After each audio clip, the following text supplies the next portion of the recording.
Juan Kapitulo 6, versikulo 35.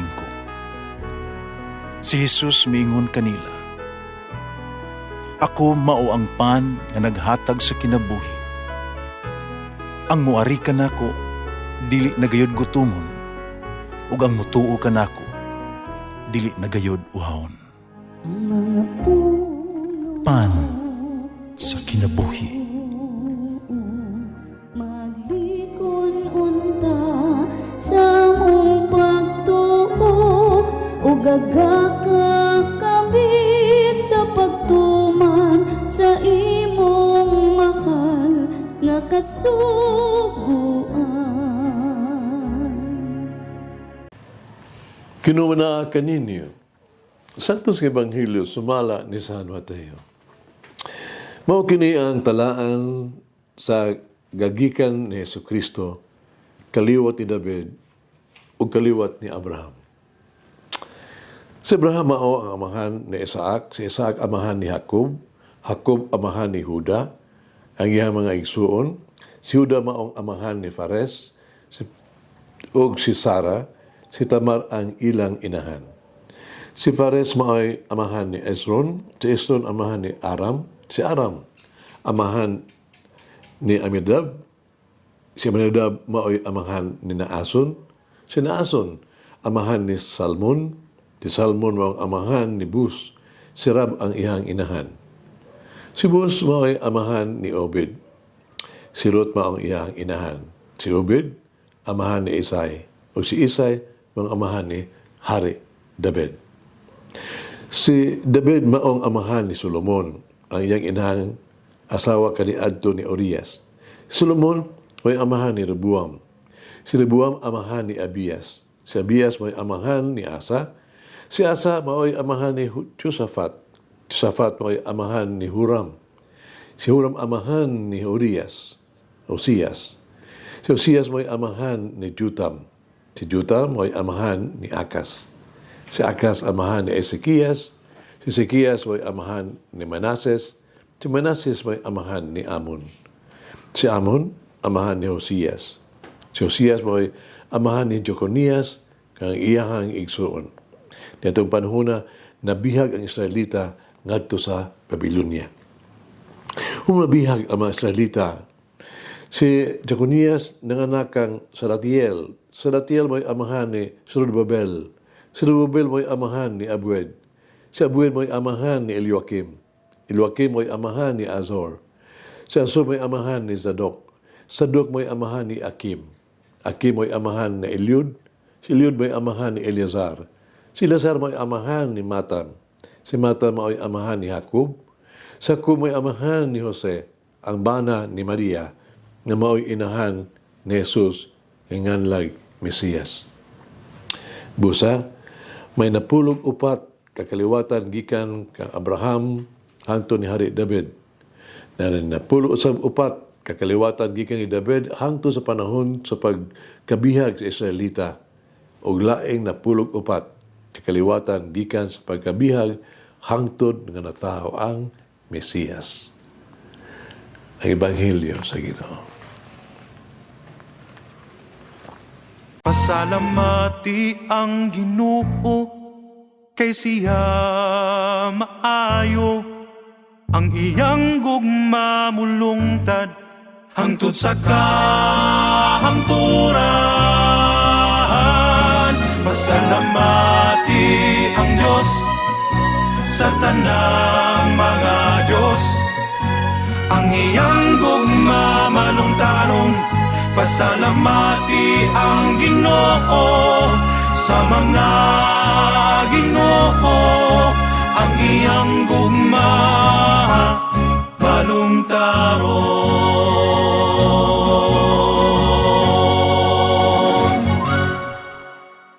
Atong nadungog ang basahon sa talaan sa kagikan ni Jesucristo.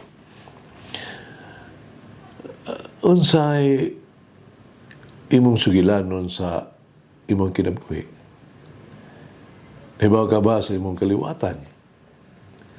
Tingali nakadungog kag bahin sa mga kaliwatan, kaliwat nimo nga wala nimo mailhi.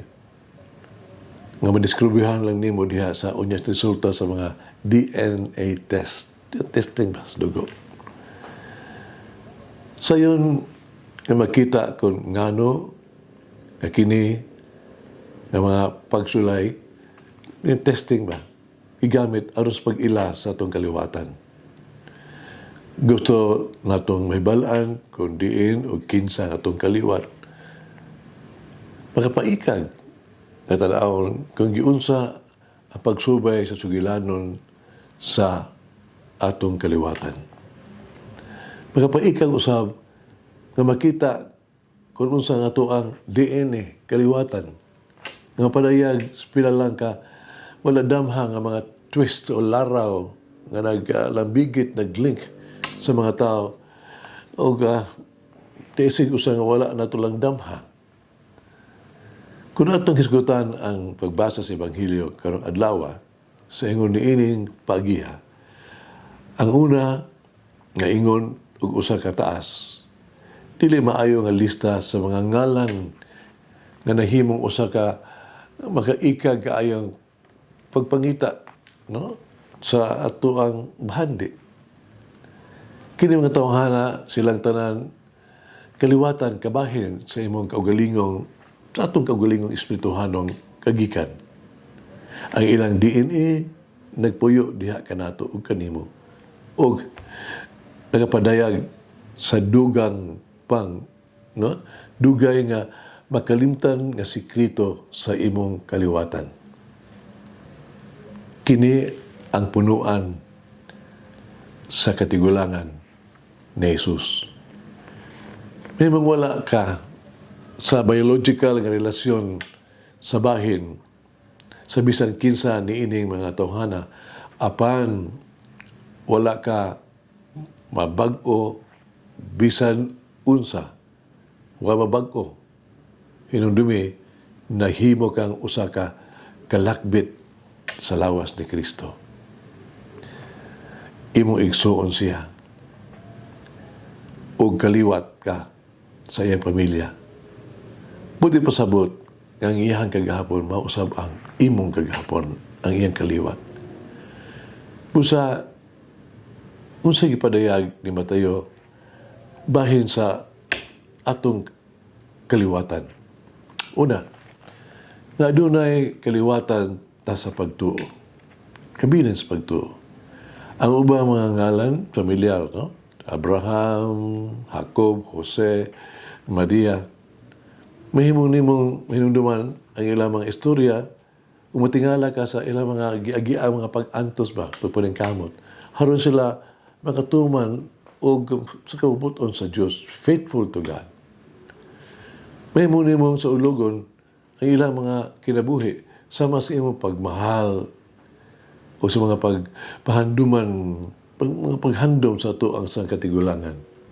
May mausab, natong sa ulogon ang kamatuuran, ang ilahang pagtuo, nga bidagayday diha kanimo na kanato, magtudlo sila kanato unsaon sa pagtuo o pagsalig sa Dios.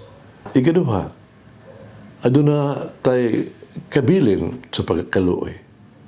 Sama sa bisan unsang punuan sa pamilya, kini adunay pipila ka mga sorpresa.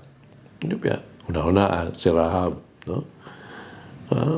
Katong gitawag ito, babae sa kagabion na prostitute, nga mituo, nga nahimong sa siyang kaliwatan, Jesus.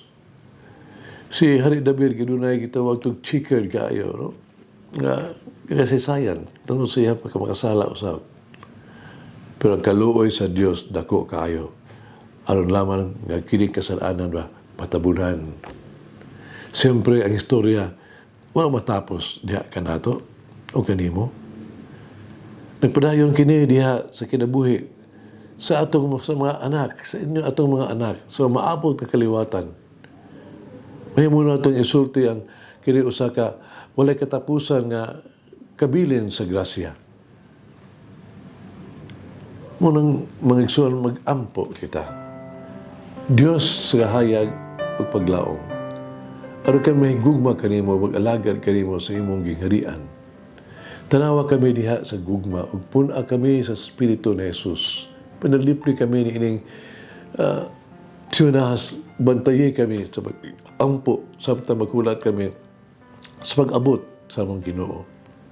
Si Jesucristo, kinsa mao ang kahayag sa kalibutan, kinsa buyog hari, ubang kanimog sa Espiritu Santo, sa ka-Dios hangtod sa kahangturan. Amen. Mama Mary, seat of wisdom, guide me in the way of wisdom. Mulangin ang Diyos magagahom sa tanan, Amahan, Anak, Espiritu Santo. Amen. May the Lord of the divine mercy bless us all, heal us from all diseases and suffering. Ayun unta niya kita, tanang mga sakit na to sa lawas, o sa kalag, body and soul. In the name of the Father, the Son, and of the Holy Spirit. Jesus, I trust in you. Amen. Whoever eats the bread of life will never hunger, says the Lord. Kay galaan inyong nabati ang pagpaambit ug hamubong pamalandong sa pulong sa Dios pinaagi sa tulumanon pan sa kinabuhi nga gidumala ni Monsignor Daddy Silva. Hangtod na usab sa sunod higayon, daghang salamat.